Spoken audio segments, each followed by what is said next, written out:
Hello, everybody. It's Paul reporting live from my sofa. I hope everybody is doing well. Before we get started, if you want to continue to hang out with me and know when I'm doing that, go ahead and hit subscribe and hit that bell next to it. And when you hear it ring, come on and hang out with me so that we can go over all of these fun little things. So, that being said, I've missed you guys. I've been gone for a few days. I had guests in town. I wasn't feeling good. Then I felt better. Then I went on my work cycle of days or whatever. I go back tomorrow. So it's just been kind of crazy. So during that time, though, I was able to watch the Disappearance of Madeleine McCann on Netflix. I think I put a post about it for you guys. I think some of you watched it. In all honesty, full transparency, I filmed a couple of videos about this already and didn't like any of them that I did. So I just had to completely scale back my thoughts. I had so many thoughts on this, and I ended up making like a 40-minute video, and it just wasn't good at all. So I ditched it and just let it sit for a couple of days, watched a couple of the episodes again. And really what I did is because so many different things about this case just jump out to me, and there was literally 1,000 rabbit holes you could go down on it. So I was just like, you know what, I'm going to just have to pick one aspect of this and focus on that. And if I want to do other aspects, whatever, make other videos about it, because it was just becoming a real hot tangled mess. So, overall, and before I go any further, spoiler alert, if you if you're not familiar with this case, not sure what it's about, want to check it out, don't continue to watch this video, because I am going to talk about some crucial parts, and of course, since typical Netflix style, it kind of, leaves you lingering a little bit or whatever, so I don't want to ruin the fun for you. But if you've seen it, many people have. This case is going on, 12 years at this point. It's a very old case, very highly publicized, very famous. Probably I would consider one of the most famous missing persons cases, at least missing children, ever. Just about. So, there's a lot going on there. So, overall, if you want to talk about, take the subject matter away, how I felt about the documentary itself. I felt like, I think it was eight episodes. Netflix has this habit, which can be fun in some cases because it kind of takes you on a journey of who done it. Ones like this where we don't know who did it, we don't know what happened, obviously, but there's so many opinions, there's so much information out there. They're kind of running you around where it's almost like, okay, look, make this 5 episodes. It could be 4. Just give us some pertinent information. Don't take us on this little goose chase around the block. So that aspect of it, I just felt like it was scattered. That's a good way to say it. It was very scattered. So other aspects I felt stuck out really well. And this is one way I was describing it to somebody. One thing overall I felt that this series did really good was they gave, in my opinion, a really good behind-the-scenes look at the media and the media's influence in a case such as this. So, and I also compared this because some people might be familiar with this, but if you look at the Staircase documentary, which, yes, I am working on that one next. Okay, if I tell people, okay, even if you're not into true crime, if you're interested to see how a high-profile case works behind the scenes, like what people are doing with their defense attorneys and stuff, watch this documentary because it's amazing. Like, it's a peek into a world that we don't get to see usually. So I felt like this documentary did, not as good a job in the same context as the Staircase did with that, but it gave you this peek to be like, wow, like here is the media just, unleashed on this whole situation, and here's the good it can do, and here's the damage that it can do. So I felt like it did a really, really good job of that. It interviewed some interesting people that were, Robert Murat. He was one of the arguidos, a formal suspect in the case. So it had a lot of really interesting people in there to talk. So you did kind of get this behind the scenes look in it. Now, as we know, the parents, Kate and Jerry McCann, they did not have anything to do with the documentary. They kind of feel like, okay, we don't want it to stir up. Essentially, they feel like it's taking eyes off of looking for Madeleine by stirring up more controversy and theories and whatnot. So, overall, I felt like, if I had to sum it up or whatever, I would say that it's kind of painting the picture that they didn't really have something to do with it at the end of the day. Now they do bring light, and that's the main focus I'm going to talk about here in a minute, is there are some kind of shady aspects that they're involved with that you're just like, well, why did this happen and why did that happen? Or why did you make this choice? And those are kind of the topics I want to talk about, because overall, at the end of the day, when I watched it, I remember when this happened. I remember it coming out. I didn't pay 100% attention, but because it was so publicized, I just remember thinking, oh, that's the unfortunate couple. Their girl got, kidnapped. They might have had something to do with it. It was really murky. And honestly, I still kind of feel the same way. I just feel like the evidence, there's some cases that it gets so muddied from the beginning, and there's so many different aspects with it. It's almost like we'll never know unless, she is found alive. That would be the best result, obviously. Her remains are found. She's not found, but somebody comes forward and says, hey, this is what happened, and there's definitive proof that they're not lying. So there's just so many dynamics, so many things going on. I pray that for the resolution for her and everybody, that she is obviously found alive. So, do I think that I think that overall this documentary will do good to bring back her face in front of the public. And I also think because they do show a lot of pictures of like those pictures where they age people to show what they would look like. And so for me, I was like, oh, okay, that's what she looked like now. So that alone serves a purpose. So, you can't really knock that. So let me just do a rundown. I'm not going to sit here and get into the exact, minute details of they said they did this at 9:40 and then at 9:42. There are a bazillion videos here on YouTube that do that. So I'm going to do a quick rundown of just the crime itself so that we're kind of all on the same page. So, pardon me. It took place on May 3rd, 2007. The McCanns were on holiday in Praia da Luz in Portugal. They were staying at the Ocean Club in apartment 5A. Now, at this place, essentially, there is this restaurant it was a tapas type restaurant. And the McCanns are there on vacation. Some of their friends met them. There's 3 other couples. One of the couples, the woman's mother is there. And then the couples have children as well. All young children or whatever. So, that's the characters in this. So, the adults had a system in place. Well, let me back up. Basically, they decided that it was best to eat at this tapas restaurant at night because they're at I'm not going to say hotel, but let's just call it the complex. They're at the complex. They said that they, Jerry described in an interview, if you're at home eating in your garden, you don't think about it when your children are inside. They said they ate there because from the table, and they had the same table reserved every night because they said that they could see the apartment. So there was that. So this is their plan. And they had a system where the adults would get up and go check on the kids, say it was every 30 minutes or so.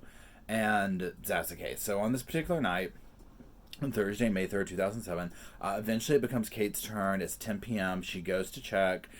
She goes into the room and she noticed something is off. I think she said that she reached for the door and it slammed shut. So immediately she kind of knew that there's a breeze, a draft or whatever. And so the window was open, she said, and the blinds, the shutters had been open.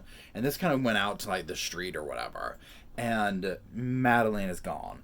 So the twins are sleeping in there. Madeleine's missing. She runs back to the restaurant, alerting everyone they've taken her, whatever. And so that's where the case begins. So there's that. So just quick synopsis because what I want to do with it, obviously from the title, this Pact of Silence, that's the name of an article that was written. And that's the main focus of this or whatever. So the backstory. So essentially the media frenzy around this case became, and again, you have to watch it because it shows droves of photographers. I mean, it was like the royal family was going out in public or something. I mean, Jerry and Kate became instant, accidental celebrities, and they were just thrust into the limelight. And this just went on. I mean, I would beg to differ that there's probably still people camped outside their house, 12 years later. So, it was insane. And basically, one thing that started to happen is because there's a law over there that the police can't talk about information, like with an ongoing case or something. I don't know the exact name of the law, but it ends up making a lot of speculation take place, and that's what took place. And so the media just eventually, I mean, it was like, I mean, if we were walking down the street and we're stopped and we said a comment, we would probably get front page. I mean, it was that level. They were just not checking anything. They were putting just anything they wanted out there. And so I do think that the documentary shows that aspect really good. And they talked to a couple of people who were involved in the media with that and kind of created pivotal points in this case. Like they're, you know, whatever they did, like this particular person's article kind of shifted things around. So let's go ahead and move on to that part. So the name of the article was Pact of Silence. It was co-written by Felícia. I'm going to try and get these names here. Felícia, Cabrita, and Margarida Davimhe. So essentially, and I believe it's Felícia that's in the series being interviewed or whatever.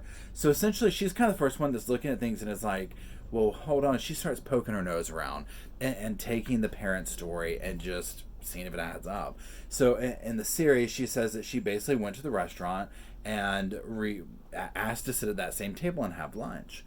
And excuse me. And so she said she noticed right away.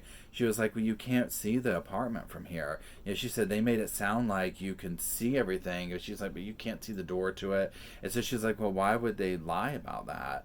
And so then she starts questioning people, and, you know, she's poking holes in the parent story, basically, and just questioning it, really. And this under her and this other person co-writing this article, which essentially was a very big pivotal point of shifting perception. It kind of turned that lens of the public and everybody onto the parents to say, well, yeah, wait a minute, this doesn't add up. And so some things that I thought were interesting about that is, you know, talking to staff members at the restaurant and whatnot, you know, they were like, we didn't even know these people had kids. Like, you know, the whole time we were here, I mean, they just were the type parents that didn't, you know, none of them. We didn't even know they had kids. So, and some of the people that waited on them were like, well, no, they weren't getting up every 30 minutes. One thing that is interesting, and let me back this up a little bit. So this whole group that was their friends that were at the tables would become known as Top of Seven. So if you Google Top of Seven, I mean, a bazillion articles will come up. So they became known as that. So essentially what Felícia is saying in the Pact of Silence, and this is true, one of the friends, basically they had a pact that, yeah, we're not going to speak to the media about this with the McCanns. So, and Felícia is essentially like, well, why? What do y'all, you know, she's looking at it like, y'all hold the key to this case as to what took place in the hours leading up to this. So why are you all agreeing to be silent about this? So that's essentially what she's getting at with this article. And again, her article, do I think it's bad, good, or indifferent what she did? No. I mean, one thing that I think is interesting about cases like this is murders, kidnappings, whatever. People look at those closest first, and they speak about that in this. And the fact that the McCanns went for a while and they weren't considered suspects, I just thought was weird. Even if there's no real reason, it's like, well, question them up and down. And I guess, I don't know how it took so long to get to that aspect of, you know, well, wait, their story's not adding up. I mean, who knows? So the fact that the staff, and so the fact that some of the staff during this was just, well, we didn't know they had kids, and I was waiting on them, and, you know, that doesn't sound right. I mean, my thing is, I mean, you've been to a restaurant, and so, because, you know, I wasn't there, I don't know what that restaurant's like, I don't know how busy it was, you know, I've waited tables before, and so I just feel like, you know, I don't know if I could confidently say the intervals that guests at a table were sitting, but let's get into some of the odd discrepancies or whatever. And again, to her article, I'm going to drop a link in this so you can go check it out and read it. It's translated, so it's a little choppy at places, but it's interesting. Excuse me. So, and I'm just scrolling through my notes here. I made notes on so many different aspects about this, but it just, you know, it was too much. Okay, so let's talk about some of the discrepancies and oddities that I found. So, okay, first of all, they make it sound like the restaurant is literally like, oh, we were in the eye shot. I mean, you do with that what you want in your mind, but then when you see them lay this out, it is kind of like, now remember, this is like a couple of twins and Madeleine, who I think was 3, and the twins are younger than her. So we can get into a conversation all day long about parenting, different cultures, different areas, how they do things, whatever. they're trying to play it off like this is normal to leave the kids, and I'm not from where they're from. I don't know. But I see plenty of people that are like, I'm from there and this isn't normal. And what Jerry's saying, well, if you were at home and you were dining in the garden, okay, well, you're at home. So, and where this apartment was, where, I mean, it had street access, and they had to leave, like, the patio door open. Their front door, like, where they would go in or whatever, was locked, but they didn't want to, I forget what it was, I can't confidently say, but I think they didn't want to lock it because to make the noise, it was easier to leave the sliding glass door open.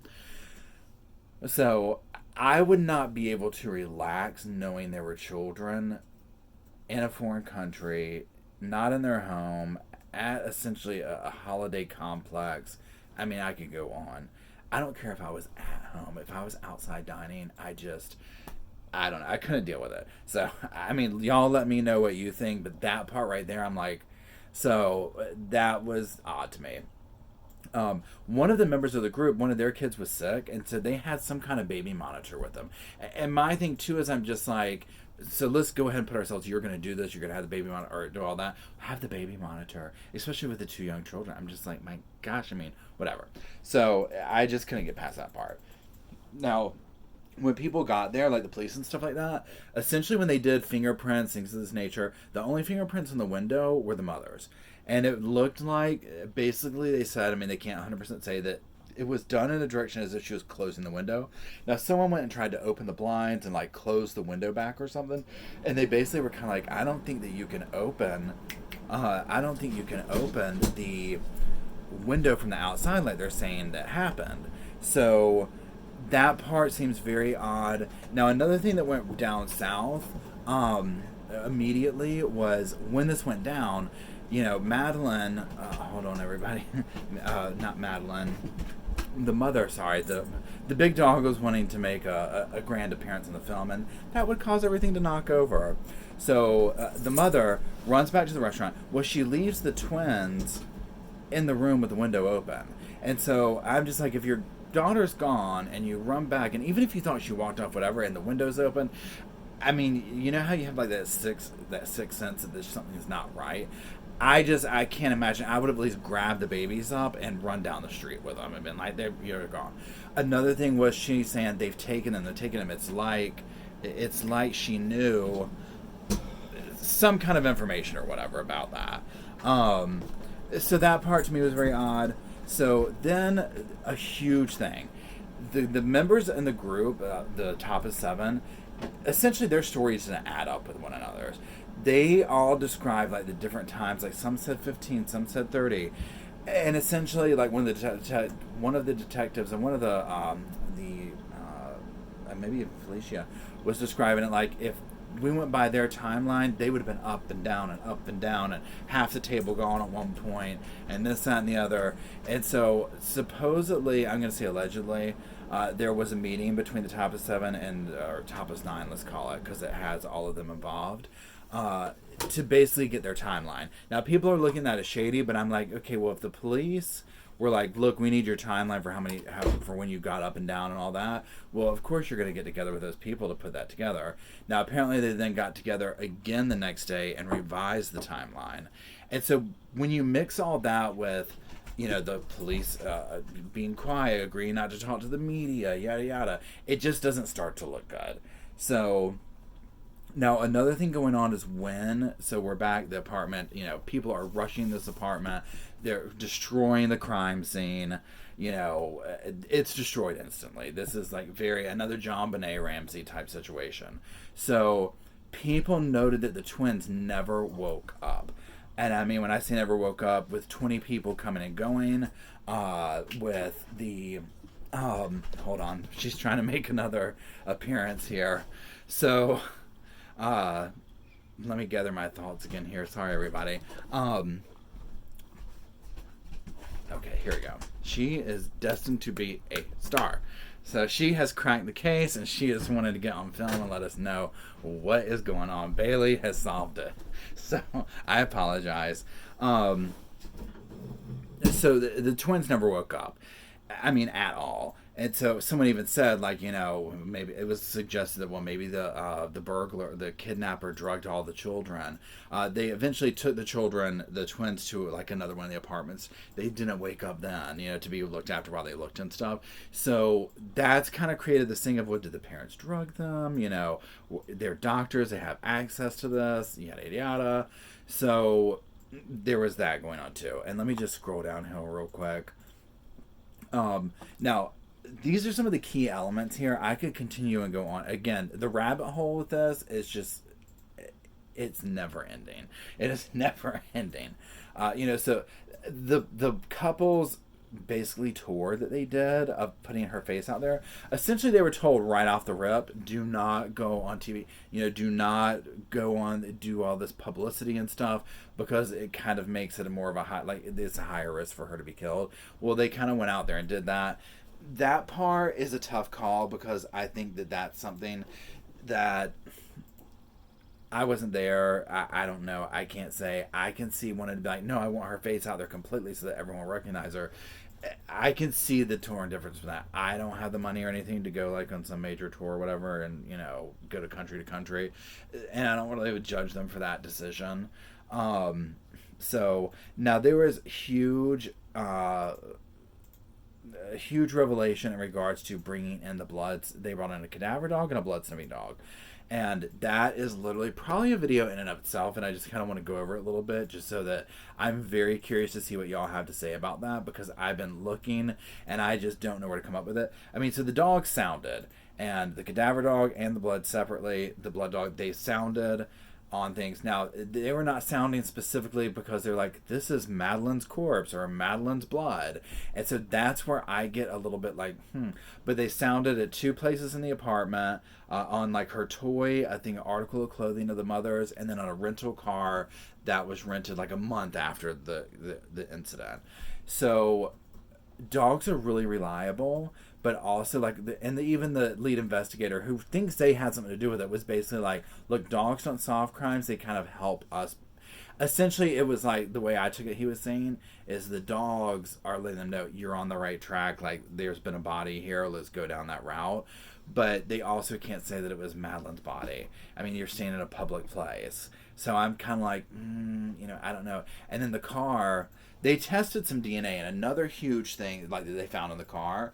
And one of the reporters, not Felícia, another one, got insider information from one of the detectives that they were like, look, we have the DNA. It's like 80% a match of Madeleine's. So she went public with this. And so this is around the cadaver dog time. And I mean, essentially like really bad. And he said, look, we know it's going to come back from, the testing 100%. Well, it didn't. And basically it was like, well, no, this is a mixture of the parents' DNA. That's why. Well, the damage had already been done. So I go back. So let me start getting into like what I think or whatever. So again, what I think, I have no idea. I go back and forth. I mean, I don't think their personalities translate well to camera, which is not good for them. Now, the mother did say that she was told early on, you cannot be on camera crying, you can't be breaking down, because a lot of times these kidnappers kind of like get off on that. So she learned to have this stoic thing, which, again, if she really is missing and they know that, then okay, great, she doesn't care what people think. Some of the discrepancies as described, I think for sure, at bottom line, I think all the friends were drinking. Even when the staff member said they were drinking a lot. I think the parents were drunk. I think they weren't paying attention. I don't think that they were checking on the kids that often. And so I think it was more of a situation of they probably had been alone for quite some time. Anybody is going to feel horrible and guilty over that, but there's also probably legal ramifications from that. And so essentially what they're trying to get at is, look, if there's an accident, just tell us, we can work with that somehow. So do I think that the parents, sold her into slavery and stuff? No, I don't think that. At minimum, I think that if I go down the route of she tried to hide the body, I'm just like, well, where would she put it? I mean, my God, they scoured that place. You would have had to have hidden it so well. And again, these things I'm saying, these are just my opinions, and I'm throwing them out there because I want to hear what y'all have to say. Because this is where, literally, this case has just broken me down. I'm just like, I can't think about it anymore. I'm just like, my brain is just done. So I don't know. I want to kind of end it there because the video is getting pretty long, and I can just keep going on and on and on. I'm just going to keep babbling. So y'all, drop in the comments what you think. Again, check it out. Even if you've seen it, it's definitely an interesting thing if you're into true crime. See what you think about it. Let me know what your theories are. You know, even if you haven't seen the docu-series, let me know what your theories are on it. You know, I would love your information too. So yeah, let's call it good at that. I appreciate y'all, and let's talk soon. I hope everybody has a good rest of your week. Bye!